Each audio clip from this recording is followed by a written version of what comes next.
ऐसे शख्स मैं जिनको बुलाने जा रहा हूं 4 पंक्तियों के साथ कि समझ, क्योंकि यह सम्राट अशोक क्लब के अंतर्मन में है और सम्राट अशोक क्लब के नेचर में है। साथियों, ये कहने की बात नहीं है कि संविधान को सिर पे रखकर सपना सैक सजाता है।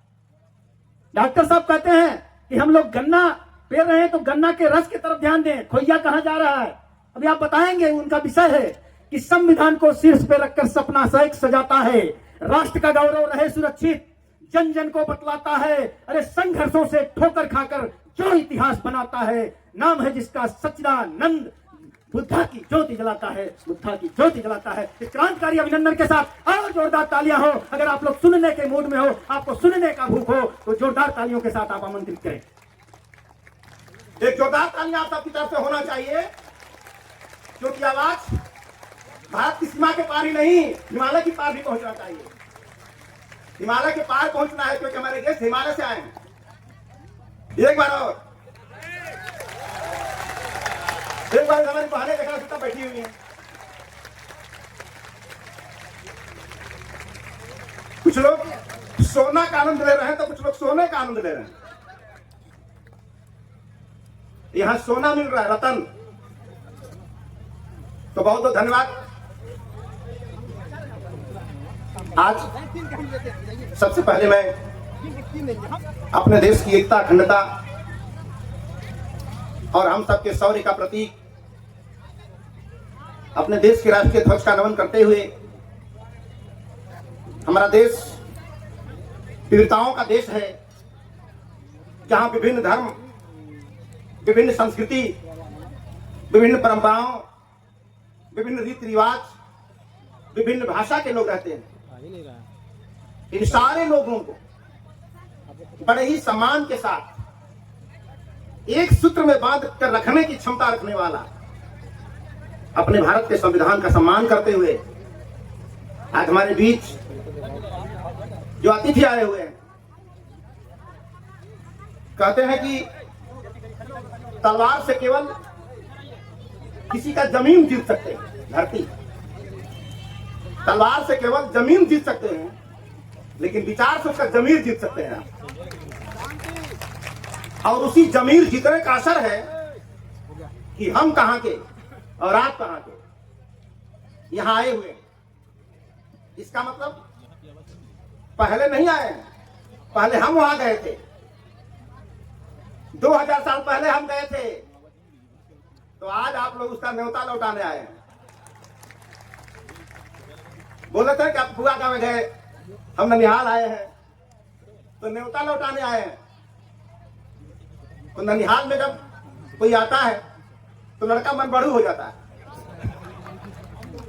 हम लोग क्या, वो जो मन में वो करने लगता है, मन से हक हो जाता है। और मामा ऐसे होते मारेंगे तो हाथ कांपने लगता है, बोले कि मामा भाई को मारेंगे तो हाथ कांपने लगता है। तो मार तो नहीं सकते, लेकिन आपके आने की जो खुशी है उसका एहसास हम करा सकते हैं।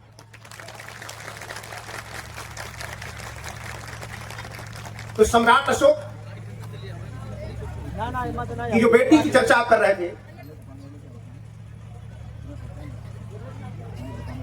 उनकी 2 बेटियां थी जो 2 देशों को दान कर दिया उन्होंने। एक श्रीलंका को, आज आप लोगों को पता चला होगा कि जो कहानी लंका के बारे में हमारे देश में पढ़ाई जाती थी, वो कहानियां नहीं थी, क्योंकि वो सब एक समय की बात है। और एक समय की बात का मतलब वो कोई बात नहीं है। मैं कई बार बताया हूं कि एक समय की बात का मतलब होता है कि कोई विदाउट टिकट ट्रेन में चढ़ जाए, आप कोई टीटी आ जाए, पूछे कहां चढ़े हो, तो जहे मान ला, कहां उतरोगे, जहे उतार दो, कोई टिकट थोड़ा लिए। अब कोई नहीं पूछेगा तो जहां जाना है वहां पहुंच जाएंगे। तो वो कहानी एक समय की बात है, लेकिन आप जो कहानी बता रहे तो निश्चित समय की बात है, वो ये हकीकत है। लेकिन असर क्या हुआ है आज, कि जो बात हमारे इतिहास में लिखा हुआ है वो हमारे संस्कारों में नहीं है। आज जो बात हमारे संस्कारों में है वो इतिहास में नहीं है। अब जिनकी बात इतिहास में नहीं है, वो सरकारी पावर से उसको इतिहास पढ़ाने में लगे हुए हैं। आज जिनका इतिहास है वो पता नहीं कहां भटक रहे हैं। तो इतिहास नष्ट हो गया, ये चिंता का विषय नहीं है। इतिहास कायम कैसे होगा, ये चिंता का विषय है। जो हो गया बीतीता है, विसार दो आगे की सुध ले। जो हो गया उसे लौटा नहीं सकते, लेकिन जो बचा है उसे चमका सकते हैं।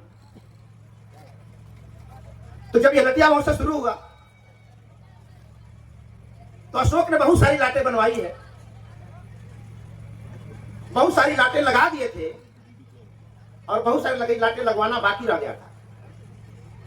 तो चुनार कभी आप जाएंगे, जहां से लाटें खोद के निकाली जाती थी, वहां आज भी बहुत सारी लाटें पड़ी है जो लगवा नहीं पाए थे। और बहुत सारी लाटें थी जिस पर शिलालेख लिखवाया गया और बहुत सारी लाटें जिस पर कोई लेख नहीं लिखा गया।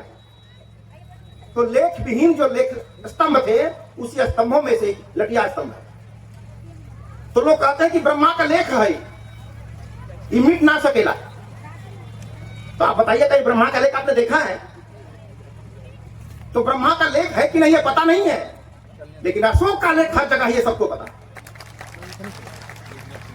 इसलिए अब ब्रह्म लेख की बात नहीं, अब शिला लेख की बात करो।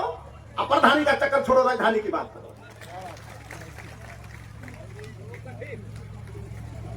एक बार फिर रेवती पर कथा छोड़ेगा।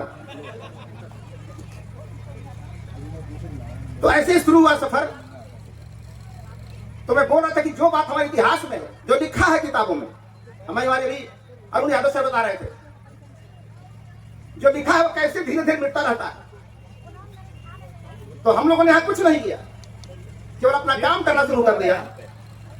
और हरे रंग का एक बड़ा बोर्ड लगे आकर यहाँ पे रोड पे देखे होंगे, जिस पे लिखा है लटिया अशोक स्तंभ। तो जो काम प्रणाम करके हो सकता है, उसको गाली देने की क्या जरूरत है? तो हमें अपना काम करना है। अंधेरे को पोषने से क्या फायदा? एक उजाला शुरू कीजिए, उजाला हो जाएगा। और अभी उजाले का असर है कि इतने बड़े लोग यहाँ पर आए हुए हैं, ये आसान नहीं है। तो आज का हमारा विषय है कि जो विश्व परिवार है, विश्व समुदाय है, उसके साथ हमारे मधुर संबंध हो। इस पे भगवान बुद्ध के विचारों की क्या भूमिका है, अशोक के विचारों की क्या भूमिका है। तो आज से ये बात जान लीजिए कि चाहे हम आदि मानव थे या आधुनिक मानव है, दर्द में कोई परिवर्तन नहीं हुआ। जैसे पेट दर्द पहले होता था, वैसे ही पेट दर्द आज भी हो रहा। और दर्द के समय जैसे पहले रोते थे, आज वैसे ही रो रहे। ऐसा नहीं कि अंग्रेजी में रोना शुरू कर दिया। कोई अंग्रेजी में रोता है? अंग्रेज हो चाहे किसी भाषा का हो, आह ही कहता है दर्द होने का। उसके अंदर से आह निकलती है। ऐसा नहीं कि अंग्रेजी में रोने लगेगा। तो दर्द की अपनी कोई भाषा नहीं होती है, दर्द एक एहसास है। और उस दर्द की जब कोई भाषा नहीं है, उसकी कोई जाति नहीं, उसका कोई धर्म नहीं है, तो उस दर्द के समाधान का भी कोई जाति कोई धर्म नहीं हो सकता। तो मानवता जब पीड़ित हो रही थी, दुखी रही थी, तो भगवान बुद्ध ने उस दर्द की दवा खोजी। दवा बनाई नहीं थी, उन्होंने बनाया कि इंसान कैसे बन सकता है, एक इंसान के साथ इंसान का कैसा व्यवहार होना चाहिए, एक देश का दूसरे देश के साथ व्यवहार कैसा होना चाहिए। और व्यवहार ही लोगों को जोड़ता है और व्यवहार ही लोगों को तोड़ता है। और वो व्यवहार करने का तरीका ही हम भूल गए, और उसी भूल को इधर उधर भटकते रहे, कभी यहाँ कभी वहां कभी वहां, कभी किसी गुरु के यहाँ, कभी किसी धर्म में, कभी कहीं जाके ढूंढते रहे। लेकिन कहा जाता है कि एक पेड़ का पत्ता अपनी डाल से टूटकर इधर भटका उधर भटका, बहुत भटका, 2000 सालों तक भटका। वो खोजना चाहता था अपनापन और बचाना चाहता था अपना हरापन। लेकिन उस बेवकूफ पत्ते को यह पता नहीं है कि रेगिस्तान में फूल खिलाया नहीं जा सकता और अपने मूल से अलग हट के अपना अस्तित्व बचाया नहीं जा सकता।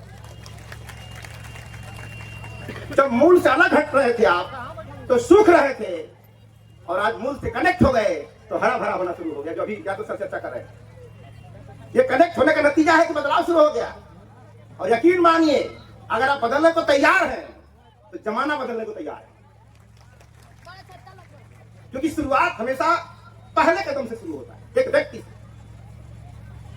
पहले एक व्यक्ति आया होगा लटिया, जिसको पता चला होगा कि हाँ गुड़िया माई नहीं है, फिर 2 व्यक्तियों को पता चला, फिर 3 व्यक्तियों को पता चला, फिर 4-5 व्यक्तियों को पता चला, और आज उतने लोगों को पता चल गया है कि जितने लोग बैठ के यहाँ सुन नहीं रहे हैं उससे ज्यादा लोग फेसबुक पर देख रहे हैं, घर बैठे देख रहे हैं। तो ये शुरुआत हो रही है। तो जो बात हमारे इतिहास में है वो हमारे संस्कार में नहीं। हम रोज क्या कर रहे हैं वो हम अपनी मर्जी से नहीं कर रहे हैं। जो किताब में लिखा है उसको ढूंढना शुरू करते हैं जब आके समाज में, तो दिखाई नहीं देता है। और जो समाज में वो दिखाई दे रहा है, जो प्रचलन में है, वो उस किताब में नहीं मिलता है। तो पहली बार सम्राट अशोक क्लब ने जो बात इतिहास में लिखा था उसको संस्कार में लाने की कोशिश की है। और मेरा दावा है कि बदलनी है सरकार तो बदल दो पहले संस्कार। अगर संस्कार बदल गया तो हार कर भी जीत जाएंगे, और संस्कार नहीं बदला तो जीत कर भी हार जाएंगे। और संस्कार हमेशा खुद से शुरू होता है। तो भगवान बुद्ध के विचारों को लोगों तक पहुंचाने की जरूरत नहीं है, भगवान बुद्ध के विचारों को खुद तक पहुंचाने की जरूरत है, स्वयं तक पहुंचाने की जरूरत है। आप सोचिए कि क्या भगवान बुद्ध के विचार आप तक पहुंच गए हैं, आपके अंदर आ गए हैं? अगर आ जाएगा तो बदलाव स्टार्ट हो जाएगा। क्योंकि भगवान बुद्ध की जो विचार हो एक औषधि की तरफ, दवाई की तरह है वो, और जब बॉडी में आते हैं तो बदलाव दिखने लगता है, एक जुनून पैदा होता है। और उसी बदलाव और जुनून का नतीजा है कि 12 बजे रात से हमारी बहनें आई थी। कोई रोड पे टहल रहा है, कोई वहां टहल रहा है, कोई वहां टहल रहा है, ठंडे में। आखिर वो कौन आग थी जो गर्मी दे रही थी ठंडे में? वो कौन सी आग है जो 12 बजे रात को रोड पे घूमने में गर्मी दे रही थी? तो सच मानिए तो भगवान बुद्ध के विचारों की गर्मी थी, वो गर्मी थी। और जैसे से परिवर्तन बदलता जाएगा सब चेंज हो जाएगा, सब बदल जाएगा। लेकिन शर्त है कि पहले स्वयं बदलने के लिए तैयार हो जाएगा। और आज हम लोगों ने स्वयं को बदला है, तब लोग यहाँ दिखाई दे रहे हैं। और जब ये लोग जब बदल जाएंगे तो शायद यह जगह यहाँ कम पड़ जाएगी, जगह कम पड़ जाएगी। तो ये कार्यक्रम सफल होगा इतना बढ़िया से। इसके लिए हमारे अगल बगल के जो गांव है यहाँ, इस गांव के लोगों का भी अगर सहयोग समर्थन ना होता तो शायद इतनी शांति से हम ना बैठे होते। इसलिए हमको अगल बगल की जो जनता है यहाँ, अगल बगल गांव जो हमारे यहाँ इस महोत्सव के, उनको भी सम्राट अशोक क्लब तरफ से बधाई देता हूँ, मैं धन्यवाद देता हूँ उन बहनों का, उन भाइयों का। ऐसा ना जाने कि हमारी वजह से सफल हो रहा है, हमारी वजह से तो हो ही रहा है, लेकिन अगल बगल के लोग अपने अपने घरों से ही सही शांति से सुन रहे हैं, इसलिए कार्यक्रम सफल हो रहा है। इसलिए हम सबों को इनका भी कृतज्ञ होना चाहिए, अगल बगल के लोगों का। ऐसे ही तो आज तक विचार था हम लोगों का कि विश्व से मधुर संबंध कैसे होगा। तो मधुर संबंध का जो सबसे पहला अस्त्र है वो सम्राट अशोक में कूट कूट के भरा हुआ था, और वो था सहिष्णुता। सहिष्णुता माने अपनी कमियों को ढूंढने की आदत डालें और दूसरे खूबियों को लेने की आदत डालें। अपनी कमियां ढूंढना शुरू कर दीजिए और लोगों की खूबियों को लेना शुरू कर दीजिए। ऐसी जब आ जाएगी, हम गुणग्राही जब बन जाएंगे तो ऑटोमेटिक हमारा मन जो है सहिष्णु हो जाएगा। और जब मन सहिष्णु होगा तो हम दूसरों की बातों को भी सुनेंगे, कोई हमारा बात भी सुनेगा। इसके लिए हमारी बात लोग सुने, उसकी बात हम सुने, इसके लिए सम्राट अशोक ने बड़ा ही सुंदर अस्त्र दिया है, उसका नाम है वाक संयम। वाक संयम एक ऐसा अस्त्र है कि शब्द संभाले बोलिए, शब्द के हाथ में पाओ, एक शब्द औषधि बने, एक शब्द करे घाव। शब्दों के माध्यम से किसी के अंदर घुस सकते हैं, और जिनके शब्दों पर क्लच गियर लग जाए, ब्रेक लग जाए, उसे पता चल जाए कि कब तेज करना है, कब धीरे करना है, एहसास हो जाए तो वो बोली जो होगी गोली से ज्यादा असरदार होगी। मैं तो ठहर गया, तुम कब ठहरोगे, इसमें क्या ताकत है? मैं तो ठहर गया, तुम कब ठहरोगे, इसमें क्या? हम लोग दिन भर बातें रहे, कुछ नहीं होने वाला। इसका मतलब आदमी मरता गोली से ही है, लेकिन ऐसे ही गोली किसी के शरीर पर फेंक देंगे तो मर जाएगा नहीं। क्या होगा? उसकी फ्रीक्वेंसी है, उसी फ्रीक्वेंसी पर स्ट्राइकर दबेगा तब जाके वहां पे घाव करेगा। उसी तरह शब्दों की एक फ्रीक्वेंसी होती है, और वो फ्रीक्वेंसी जिस दिन सही आवृत्ति पे आ गई, उस दिन आप भी बोलेंगे कि मैं तो ठहर गया, तुम कब ठहरोगे, उस दिन अंगुली माल ठहर जाएगा। लेकिन उसके लिए प्रयास करने की जरूरत है। आज नहीं हो सकता, लेकिन होगा पक्का, क्योंकि दुनिया में जितने सारे महापुरुष थे, जैसा वो बन गए वैसा बनने का रास्ता नहीं बता रहे। लेकिन भगवान बुद्ध एक ऐसे व्यक्ति हैं जो खुद तो बुद्ध बने ही, आप भी बुद्ध कैसे बन सकते हो उसका फार्मूला बता कर गया, वो सूत्र बता कर गया। इसलिए भगवान बुद्ध और अशोक ये कर्मकांडी नहीं थे। उनका भरोसा कर्मकांड पे नहीं था, उनका भरोसा कर्मों पर था, क्योंकि परिवर्तन तो कर्मों से आएगा, बदलाव तो कर्मों से आएगा। इसलिए कोई बात, कोई शब्द है, हम जो सोच रहे हैं, जब तक उसे आचरण में नहीं लाते हैं तब तक परिवर्तन दिखाई नहीं देता। इसलिए मैंने कहा कि भगवान बुद्ध को महसूस कीजिए कि क्या वो विचार हमारे तक पहुंच गए हैं। जब हमारे तक पहुंच जाएंगे, दूसरों तक पहुंचाने के लिए कहने की जरूरत नहीं पड़ेगी, स्वयं पहुंच जाएगा। सूर्य पहले खुद गर्म होता है, और जब वो गर्म होता है तो लोगों में गर्मी स्वयं जाने लगती है। तो उसी तरह भगवान बुद्ध के विचारों की गर्मी जब हमारे अंदर रहेगी तो अगल बगल में खुद ही गर्मी जाना शुरू हो जाएगी। इसलिए जो हमारा दर्द है वो एक एहसास है, और उसका कोई जाति नहीं होती, कोई धर्म नहीं होता। तो जब कोई भी दर्द का व्यक्ति हो, चाहे पाकिस्तान का हो, चाहे चाइना का हो, चाहे थाईलैंड का हो, किसी जाति का हो, किसी धर्म का हो, हर व्यक्ति को दर्द होता है। दर्द की दवा जो होती है उसका कोई धर्म भी नहीं होता। तो झूठ नहीं बोलने का शिक्षा ग्रहण करता हूं। कौन से धर्म में झूठ बोलना है, कौन सा झूठ बोलना जरूरी है? शराब नहीं पीना है, नारी का सम्मान करना है, जो पांचों सील हमारे हैं। कौन व्यक्ति कहता है कि पांचों सील किस धर्म के हैं? अगर कोई कहता है कि मैं बुद्धिस्ट नहीं हूं, तो रोज जो मर्डर करता है समझो बुद्धिस्ट नहीं है। जो मर्डर करता है बुद्धिस्ट नहीं है। क्यों? अच्छा, कोई भी धर्म हो, अगर कोई व्यक्ति झूठ बोलता है तो उसका क्या धर्म हो सकता है? कोई झूठ नहीं बोलता है, उसका क्या धर्म हो सकता है? तो किसी व्यक्ति ने अगर झूठ बोलना छोड़ दिया, शराब पीना छोड़ दिया, प्राणी हिंसा करना छोड़ दिया, तो उसका कोई भी धर्म हो क्या फर्क पड़ जाता है? और ये सारा सब कुछ करता है, चोरी भी करता है, झूठ बोलता है, तो उसका क्या धर्म है, क्या फर्क पड़ जाता है? तो व्यक्ति की पहचान उसके धर्म से नहीं होती है, व्यक्ति की पहचान उसके आचरण से होती है, उसके कार्यों से होती है। और आपके आचरण ठीक नहीं है तो आपके चरण के पुजारी चाहे लाखों हो जाएं, आपकी जगह जेल में होगी, आश्रम में नहीं होगी। बहुत सारे लोग देश में जहां लाखों पुजारी हैं, साम्राज्य बहुत बड़ा है, भगवान का दर्शन करते थे, कराते भी थे, लेकिन सब कुछ था, लेकिन आचरण ठीक नहीं था, तो वो जेल में है आज। तो भगवान बुद्ध का धर्म यही है कि अब आप स्वयं को बदलना सिखाता है, और जिसने बदला वो दुनिया में अमर हो गया। इसलिए सम्राट अशोक से विचारों से जुड़ने का ही नतीजा है कि विचार जहां जहां गया उस देश के लोगों को सुख पहुंचाया, उस देश की संस्कृति का सम्मान करते आगे बढ़ाया। इसलिए यहां भगवान बुद्ध की बात कर रहे थे तिरंगा फहरा के, और नेपाल में बुद्ध की बात होती हुई वहां का झंडा फहरा के। यदि हम किसी देश के गौरव को नुकसान पहुंचाए बगैर अपने विचारों को लेन देन की बात करते हैं, यह बहुत बड़ी बात है। बिना किसी को ठेस पहुंचाए अपनी बात करते हैं। इसीलिए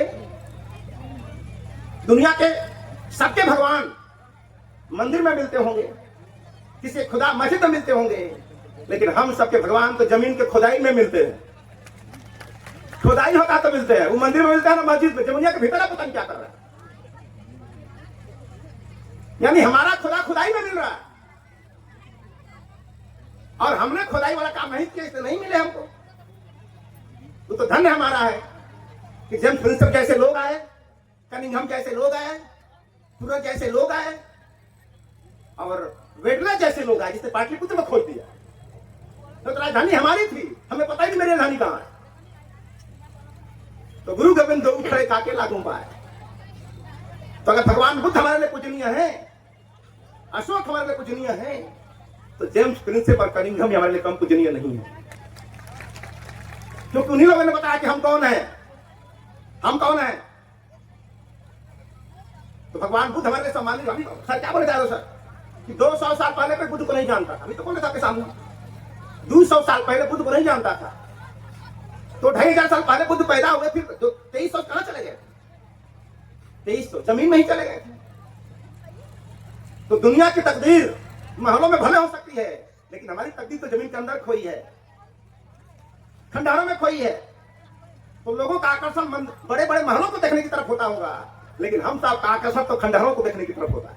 कहां खंडहर पड़ा है, कहां टूटा फूटा पड़ा है। तो दृष्टि हमारी बदल गई है। अभी बोल रहे थे कि जो लोग यहां बैठे हुए हैं, आज जिस विषय पर चर्चा हो रही है, विश्वविद्यालय में चर्चा होती थी। कौन बोलता था? प्रोफेसर बोलते थे। और कौन सुनता था? प्रोफेसर भी सुनते थे। यानी टीचर ही बोलता था और टीचर ही सुनता था।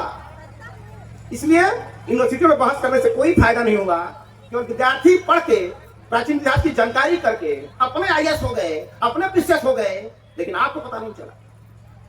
लेकिन सम्राट अशोक क्लब बीएचयू के प्रोफेसर को बुलाता है, यूनिवर्सिटी में नहीं, लटिया के खेते जोते खेत के मैदान में चर्चा करता है। अशोक विश्वविद्यालय में नहीं चाहिए, क्योंकि विश्वविद्यालय में ही तो थे नालंदा में सारे लोग बैठे हुए। नालंदा में सारे महापुरुष पड़े थे, और कोई आया नालंदा को तहस नहस करके चला गया।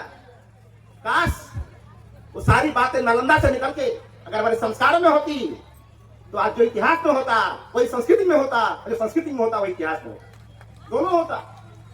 लेकिन कहीं ना कहीं चूक है। इसलिए मैं उन सारे कार्यकर्ताओं का धन्यवाद देता हूं। जब ठंडी में सब रजाई में सो रहे थे, तो ये सारे बच्चे गांव गांव घूम करके चंदा वसूल रहे थे। एक जोरदार ताली है, ये मैरून वालों के लिए होना चाहिए, क्योंकि मिठाई महत्वपूर्ण है तो हलवाई भी महत्वपूर्ण है, क्योंकि हलवाई ना हो तो मिठाई ना मिले। तो आप लोगों ने जो मेहनत किया है, इसकी वजह से ये बात कहने का अवसर मिल रहा है, लोगों को यहां बैठ के बात करने का अवसर मिल रहा है। आप सोचिए, थाईलैंड के लोग यहां आए हैं, जापान के लोग यहां आए हैं। अभी मैं हाल ही में पढ़ रहा था कि भारत में चर्चा होती है स्वर्ग के बारे में, कि स्वर्ग के आसमान में छेद करके बनाया गया होगा। अभी मैं डिक्शनरी देख रहा था आप लोग जानने के। कोरिया एक भाषा है देश में, कोरिया। कोरियाई इस भाषा में स्वर्ग का मतलब क्या होता है मैं पढ़ा कि स्वर्ग किसे कहते हैं, तो जानते हैं? बोला कि कोरिया में स्वर्ग का मतलब भारतीय क्षेत्र होता है। स्वर्ग में भारत, हम कहें दुनिया स्वर्ग के लिए भारत में आ रही है, अब भारत वाला पता नहीं कहां स्वर्ग खोज रहा है। बड़ा मुझे आश्चर्य हुआ। डिक्शनरी में लिखा, आप लोग सर्च कर लीजिएगा, ऑनलाइन मोबाइल पे है। स्वर्ग में भारत, ये दुनिया भारत को स्वर्ग समझ रही है, इसलिए लाखों रुपया किराया खर्च करके मंच पर बैठे हुए हैं। आने जाने का खर्चा 1 लाख रुपया है, और कम से कम 25 लोग आए हुए हैं। तो नरक में जाने के लिए इतना पैसा खर्चा नहीं करेगा भाई साहब, इतना पैसा स्वर्ग में जाने के लिए करेगा। तो हमको लगता है, अभी हमारे प्रधानमंत्री जी भगवान बुद्ध की अस्थियों को लेकर दुनिया में घूम रहे थे, वहां से लेकर भारत आए, तो उनकी भाषा की चर्चा में सुन रहा था, भाषण दिन उनका वक्तव्य। तो उन्होंने कहा कि अस्थि जहां जहां जाती थी, जिस देश में जाती थी, लाखों की भीड़ लगती थी अस्थियां देखने के लिए। लाखों की भीड़ उस देश में लगती थी अस्थि को देखने के लिए। इसका मतलब उन देशों को यह पता है कि भगवान बुद्ध के सील में नहाने से दुख दूर हो जाएंगे, और भारत के लोगों को पता है कि पानी में नहाने से दुख दूर हो जाएंगे। यहाँ के लाखों लोग पानी में नहा रहे हैं, और बाहर के लोग भगवान बुद्ध के सीलों में नहा रहे हैं। पानी से नहाओगे तो ऊपर का कचरा साफ होगा, और सील में नहाओगे तो अंदर कचरा साफ होगा। ये विचार जब अंदर जाएंगे तो न्यूटन पैदा होगा, आर्किमिडीज पैदा होगा, जेम्स वाट पैदा होगा, एडिसन पैदा होगा। आज जहां इसके उल्टा जाएंगे तो बहुत सारे लोग जेल में आ जाएंगे, उल्टा जाएंगे, क्योंकि सील से बात दूसरी बनती है और अश्लीलता से बात दूसरी बनती है। और हम भारत के लोग हैं, जब दुनिया के लोग यहां आते हैं तो यहाँ की मट्टी लेकर जाते हैं, सारनाथ की, कुशीनगर की माटी अपने देश में लेके जाते हैं। और आपको जान के आश्चर्य होगा, जब वहां कोई मरने लगता है, अंतिम पोजीशन में होता है, तो हमारे यहाँ तुलसी गंगा जल दिया जाता है। आखिरी पानी पीना, पता नहीं फिर पानी मिले कि ना मिले। लेकिन जहां केवल मट्टी लेकर जाते हैं, जापान में, अन्य देशों में, वहां अगर कोई बूढ़ा व्यक्ति मरता है तो मरने के बाद उसके मुंह को खोल करके सारनाथ की मटिया उसके मुंह में डाली जाती है, कुशीनगर की माटी उसके मुंह में डाली जाती है, और ये कामना किया जाता है कि हे तथागत, इस बार तो तूने इसका जन्म थाईलैंड में दे दिया है, जापान में दे दिया है, लेकिन अगर इसका अगला जन्म हो तो भारत में देना, इसी माटी को। ये कल्पना। तो दुनिया हमारे बारे में क्या सोच रही है और हम अपने बारे में क्या सोच रहे हैं, ये सोच कौन बदलेगा? माई हमारी मरी है तो पहले कौन रोएगा, जापान कि पहले चीन रोएगा? कौन रोएगा? जोर से बोलिए। हम रोएंगे। लेकिन हमको लग रहा है कि पहले चीन, जापान, कोरिया जब रोना शुरू करेगा तो हम कन्फर्म होने की लाइक लगा, हमारी सच्चों को मुझे बात रो होता क्या होगा? तो इतना यकीन मान लीजिए कि मरने के बाद जो पहले रोना शुरू करेगा, माई उसी की मानी जाएगी, चाहे रहे चाहे न रहे। इसलिए समय रहते हमको समझने की जरूरत है, और सम्राट अशोक क्लब इन बातों को आगे बढ़ाने में आपकी मदद करने वाला है। और आने वाला जो अगला 10-20 साल होगा, ये बहुत बड़ा बदलाव लेके आने वाला है। हल्के मत लीजिएगा, क्योंकि जो इस कार्यक्रम को तमाशा समझेंगे, आने वाले समय में खुद तमाशा बन जाएंगे। इसलिए आप जो भी जहां से भी आए हैं, ये कोई मेला महोत्सव नहीं है। देख रहे एक व्यक्ति हिल नहीं रहा, इतनी शांति। सर, आपने ऐसा श्रोता देखा है कहीं? यूनिवर्सिटी में भी लोग चाय पीने चले जाते हैं, बात हो रहा होता तो प्रोफेसरों का बाहर चल रहा होता, चलो ऊ ना बोल रहे हैं, हमको तो चाय पीना चल के, तो बाहर कुछ लोग चाय पी रहे होते हैं और अंदर बाहर चल रही होती है, और यहाँ सब चाय पीना छोड़ के एकदम शांति से बैठे होते हैं, एकदम लास्ट तक बैठे हैं। मैं चाहता हूं अपने मौन के लिए जोरदार ताली आपके पास होनी चाहिए। हिल गया, हिल गया।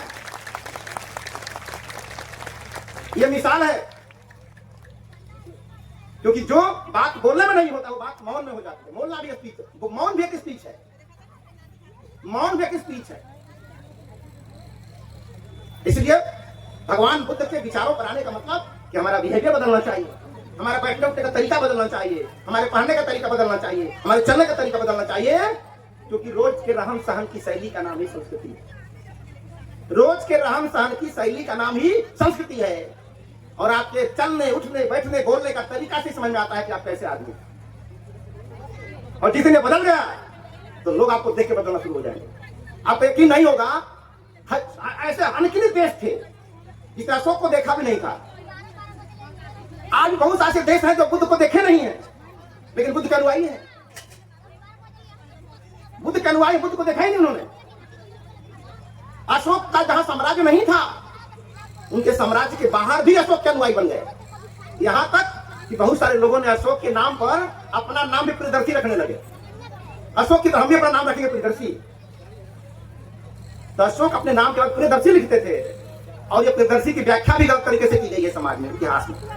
क्योंकि कहते हैं कि जिस संस्कृति के व्याख्याकार नहीं होते हैं, उसकी संस्कृति भटक जाती है या तो नष्ट हो जाती है। भटक जाती है, भटक के गुलिया माई बन जाएगी, भटक के तेले बाबा बन जाएगा, भटक के लौबा बन जाएगा, अलग दल की छड़ी बन जाएगी। तो लड़कियां वही है जो कभी गुल्ली थी, लड़कियां वही है, और आज अशोक स्तंभ हो गया। तो लड़कियां बदली क्या बदले? लड़कियां बदली क्या बदले? तो दुनिया को बदलने के लिए हमें बदलना पड़ेगा। जो है वो वैसे ही रहेगा, वैसे ही रहेगा।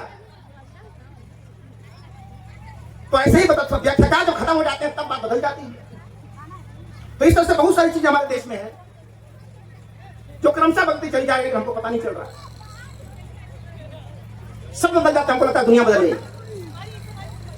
इसलिए भगवान बुद्ध के जो विचार है उनको किताबों से निकालना है, लाइब्रेरी से निकालना है, विश्वविद्यालय से निकालना है, और गांव गांव पहुंचाना है। गांव गांव पहुंचाना है, और गांव गांव को एक व्यक्ति नहीं पहुंचा सकता है। एक अकेला थक जाएगा, मिलके बोझ उठाना, साथी हाथ बढ़ा, सब मिलके एक साथ करना। तो मैं बोला ना कि भारत जो देश हमारा है वो दुनिया की नजरों में स्वर्ग है, लेकिन भारत के लोगों के नजरों में क्या है? तो भारत वैसा ही है, पहले भी भारत वैसा ही आज भी है। नजरिया हमारा बदल जाएगा तो हो जाएगा, लोग बदल जाएंगे तो देश बदल जाएगा। जैसे छोटी सी बहुत कथा है, एक आदमी मर के चला गया स्वर्ग में, और स्वर्ग के गेट पे खड़ा था, तो वहां के दरबान से पूछ रहा है कि भाई साहब, यहां भगवान बुद्ध आए थे क्या स्वर्ग में? बोला नहीं। ईसा मसीह आए थे क्या? बोला नहीं। बोला मोहम्मद साहब आए थे क्या? बोला नहीं। अरे, जिस दुनिया से मैं आया हूं ये दुनिया के सर्वश्रेष्ठ लोग हैं, सबसे उत्तम लोग हैं, और वहां सिखाया गया था कि जो अच्छा आदमी रहता है वो मरने के बाद स्वर्ग जाता है। तो आखिर लोग कहां गए स्वर्ग में नहीं है? तो बोला यहां तो कभी नहीं आए हैं। अब जाकर देखो, दरवाजा देखो। तो आदमी चला गया नरक के द्वार, और नरक के दरबान से पूछा, नरक में बोला भगवान बुद्ध आए हैं? बोला हाँ आए हैं, देखो वहां कितने दुखी लोग हैं, अपनी मैत्री करुणा का संदेश सुना रहे। बोला ईसा मसीह? बोला वो भी आए हैं नरक में। बोला क्यों? देखो दिन दुखों की सेवा में लगा है, लोग के घाव साफ कर रहा है, उनके पीड़ा दूर कर रहा है। अच्छा, नरक में मोहम्मद साहब आए हैं? बोला हाँ, देखो नरक में मोहम्मद साहब बैठे हैं, देखो वहां लोग आपस में लड़ झगड़ रहे हैं, उनको समझा बुझा के शांति का संदेश दे रहा है। वो बड़ा धन चक्कर में पड़ गया। ये उस दुनिया के सबसे अच्छे लोग थे, मोहम्मद साहब, ईसा मसीह, भगवान बुद्ध। इन नरक में क्या कर रहे हैं? इनको तो स्वर्ग में होना चाहिए। उस दरबान ने जो बात कही, अगर दिल के छू जाए तो पहुंचाइएगा मेरे ऊपर तक। उस दरबान ने कहा, किसने तुझे समझा दिया कि अच्छे लोग स्वर्ग में जाते हैं? सच्चाई ये है कि अच्छे लोग जहां चले जाते हैं वो नरक भी स्वर्ग बन जाता है। अच्छे लोग जहां चले जाएंगे वो नरक भी स्वर्ग बन जाएगा। अच्छे लोग स्थान नहीं बदलते, स्थान सब अपने आप को बदल देता है। अच्छे लोग खुद नहीं बदलते, परिस्थितियां ही बदल देते। तो दुनिया को बदलना है तो हमें अच्छा बनने की जरूरत है। लाट वैसे ही खड़ी है, आज वैसे ही खड़ी है। 30 फुट की थी, 30 फुट की है, लेकिन जो कभी यहाँ 15 लोग आते थे, आज कई लाख लोग आ रहे हैं। लाट नहीं बदल रही है, सोचिएगा ध्यान से, नहीं बदल रहा है। और ये बदलाव इतना तेजी से होगा, जो सपना पाल रहे हैं वो सपना एक दिन पूरा हो जाएगा। अब क्या सपना पाल रहे हैं आप जानिए। आपने क्या सपना पाला है आप जानिए, क्योंकि इतना मैं जानता हूं कि दुल्हन उसी को मिलती है दुल्हा होता है, किसी लड़के को दुल्हन नहीं मिलती है। आपने कभी किसी देखा किसी लड़के को दुल्हन मिल गई हो? लड़का कभी दुल्हन नहीं बनती है। अगर लड़का को मिलना होता तो शादी से पहले ब्यूटी पार्लर नहीं जाता, अपना दाढ़ी मोछ नहीं बनवाता, दाढ़ी क्रीमी पाउडर नहीं लगाता, अच्छा कपड़ा नहीं पहनता, क्योंकि अच्छा कपड़ा नहीं पहनेगा तभी वो लड़कवे रहेगा, लेकिन दुल्हा नहीं बनेगा। तो दुल्हा बनते हैं तो दुल्हन मिलती है। तो जो सपना आप अपने मन में पाल रहे हैं कि आज नहीं 50 साल बाद मुझे वो दुल्हन चाहिए, तो अपने आप को दुल्हा बनाना शुरू कर दिया। जैसे जिस दिन परफेक्ट हो जाएंगे उस दिन वो मिल जाएगी। अब बिना दुल्हा बने मिली तो समय से पहले छोड़ के भाग जाएगी। 2-4 साल के लिए आ जाएगी, 5 साल के लिए आ जाएगी, हमेशा के लिए नहीं आएगी। इसलिए इस बात को समझना हम लोग। तो आज जो विश्व के साथ संबंध बनाने की बात है, सबको पता है कि विश्व मंच पर जब प्रधानमंत्री जाते हैं तो जब घर बनवाना 2 ईंटों को जोड़ना होता है तो क्या खरीदते हैं? सीमेंट। सबसे बढ़िया कौन सीमेंट है जो जोड़ सकता है? तो जाहिर है कि अपनी हैसियत के हिसाब से हर व्यक्ति टॉप लेवल का सीमेंट अपनाता है। तो हमारे देश के नेता जब विदेश में जाते हैं तो क्या करते हैं कि जापान को हम कैसे जुड़ेंगे, अमेरिका कैसे जुड़ेगा, दूसरे देशों के लोग कैसे जुड़ेंगे हमसे? तो हमारे देश में सबसे बढ़िया सीमेंट है कि मैं बुद्ध के देश से आया हूं। डराया जाता है हम बुद्ध के देश वाले हैं, सकले तो ले बेटा, सकोगे तो चले जहां सक जाओगे हमसे। तो जब दुनिया को भारत से जोड़ना होता है तो भगवान बुद्ध के अलावा कोई नहीं जिससे आप जोड़ सकते हैं। सम्राट अशोक को भी लगा कि पूरी वसुधा को अपना परिवार बनाना है, वसुधा कुटुंबकम की बात तैयार करनी है। तो वसुधा को परिवार तभी बना सकते हैं तो भगवान बुद्ध को अपनाएंगे। तो अशोक ने भी जब पूरे वसुधा को अपना परिवार बनाया तो विचार सम्राट अशोक का ही अपनाया, क्योंकि उसी नहीं के विचारों में ताकत है जो दूसरों को जोड़ सकता है, जो समता और समानता की बात करता है, एक इंसान का व्यवहार कैसा होगा उसकी बात करता है। तो जो दूसरे धर्मों में स्थान भगवान को है, ईश्वर को है, वो भगवान बुद्ध के धर्म में व्यवहार को है। आपका व्यवहार कैसा है, आपके बगल वाले से व्यवहार कैसा है, आपके समझ में और कैसा है, तो व्यवहार हमारा तय करेगा कि लोग हमसे जुड़ेंगे कि नहीं। तुम 10 लोगों को मारोगे तो मैं भी 10 लोगों को मारूंगा। ये व्यवहार जोड़ने वाला नहीं है, ये व्यवहार तोड़ने वाला है। इसीलिए भगवान बुद्ध ने, इसलिए अशोक ने कहा जब कभी विजय हो गई तो उन्हें शिलालेख लिखवाया। उसमें लिखा है कि वहां 1.5 लाख लोग मारे गए, लाखों लोग बंदी बना लिए गए और लाखों लोग महामारी से गुजर गए। जब लाखों लोग मरेंगे तो शरण पैदा होगी चारों ओर, तो महामारी फैल गई, बहुत सारे लोग मर गए। लेकिन अब मैं भगवान बुद्ध के विचारों का अनुयायी हो गया हूं। अब किसी भी व्यक्ति की थोड़ी भी हानि, हजारवां भाग अगर हानि हुई तो मुझे बर्दाश्त नहीं होगा। इतनी सारी बातें इतिहास के कोनों में दर्ज हैं, लेकिन उसे खोद के कौन बाहर निकालेगा। हम खाली झंडा लेके जाते रहे, झंडा ऊंचा रहे, हमारा विजयी विश्व, तिरंगा प्यारा, लेकिन कभी हमने चर्चा नहीं किया कि विजयी विश्व होने का जो गौरव प्राप्त हो रहा है, कि कानून उठा के बोल रहा है विश्व विजयी होने का, ये विश्व विजयी कौन था, इसकी चर्चा नहीं करते। इसलिए अब चर्चा शुरू हुई। अशोक 100 भाई थे, सब की हत्या कर दिया। जितनी गलत बातें हैं वो प्रचलन में है। अशोक महान कैसे हो गए वो बात प्रचलन में नहीं है। तो दुनिया जो कहे कि उसको कहना है, हमको अपना काम करना है, हमको अपना काम करना है। तो वो बहुत ज्यादा कहते हुए तो इतना ही कहना चाहता हूं कि तलवार में ताकत व्यक्ति को मारने की है, लेकिन विचारों में ताकत व्यक्ति को सुधारने की है। तलवार से व्यक्ति मरता है, विचार से सुधरता है। इसलिए भगवान राम ने रावण को मारा, भगवान कृष्ण ने कंस को मारा, लेकिन अंगुली माल को भगवान बुद्ध ने मारा नहीं। क्या दिया? सुधारा। इसका मतलब हम संहारवादी संस्कृति के समर्थक नहीं हैं, हम तो सुधारवादी संस्कृति के समर्थक हैं। घेरा पाप से करो, पापी से नहीं, ये कह देने से नहीं चलता। तो हमने अंगुली माल को बदला है, हमने आम्रपाली को बदला है। एक आध आदमी मुझे मिला कि जितने अच्छे आदमी नहीं हुए बुद्धिस्ट हो गए। एक बार कमेंट किया एक आदमी ने कि जितना खराब बना सब है बुद्धिस्ट हो गए बना सब। तो मैं तो बाकी खराब लोगों को भी और बोला रहा हूं, आ जाओ, तो भगवान बुद्ध के धर्म में अच्छे लोगों की जरूरत ही नहीं है। यहां जितने गंदे लोग हैं, खराब लोग हैं, सब इसमें आ जाएं। लेकिन दावा है कि आओगे अंगुली बाल बन के, जाओगे सुधार के, आओगे अम्रपाली, आओगे बेस्या बन के अम्रपाली की तरह जाओगे, अरहंत बन के, साधु बन के। ये सुधरे लोगों का नहीं है, ये सुधारने वालों का है। जिनका धर्म में सुधारने की पावर नहीं है उसको ब्रांड आदमी चाहिए, ब्रांड। वहां सीधा साधा व्यक्ति पहुंचता है और साथ साथ इतना बढ़िया बनता है कि वहां पे जेल चला जाता है। इतना बढ़िया बन गया।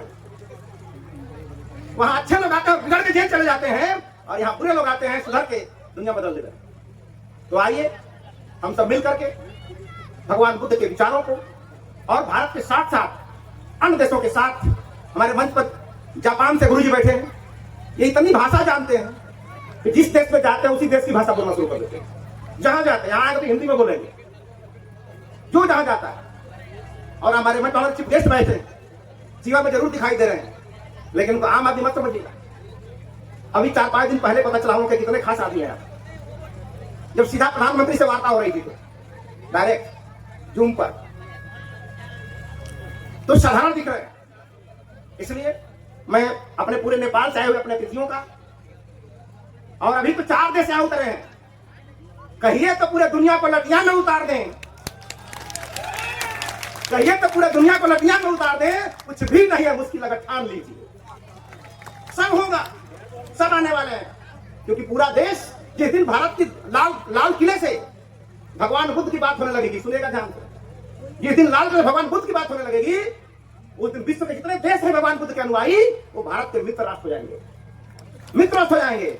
अगर भारत मित्र राष्ट्र बनेगा पूरी दुनिया का, तो सबसे दुनिया का मजबूत देश होगा। विश्व गुरु था, विश्व गुरु है, और विश्व गुरु रहेगा। तो आइए एक बार मेरे साथ बोलिए, सत्यमेव सत्यमेव सत्यमेव सत्यमेव। Thank you.